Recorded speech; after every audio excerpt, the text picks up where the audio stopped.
નમસ્કાર, આપ સૌનું સ્વાગત છે ઇન્ડિયા વોઇસમાં અને હું છું આપણી સાથે પ્રિયંકા। વિસાવદરની પેટા ચૂંટણીમાં હવે 3 પક્ષો મક્કમ છે, ભાજપ, કોંગ્રેસ અને આમ આદમી પાર્ટી। મેદાન ગરમ છે અને બધા તૈયારીઓમાં વ્યસ્ત છે।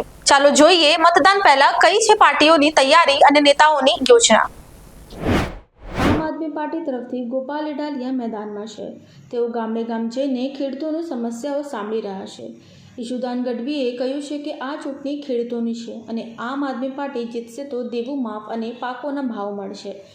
બીજી તરફ ભાજપમાં 2 દાવેદાર છે, ભૂપતભાઈ અને હર્ષદભાઈ। બંને કહે છે કે પાર્ટી જેને ટિકિટ આપશે તેની જીત માટે કામ કરશે। કોંગ્રેસ તરફથી ઉમેદવાર હજુ જાહેર થયો નથી અને ગઠબંધન પણ તૂટી ગયું છે।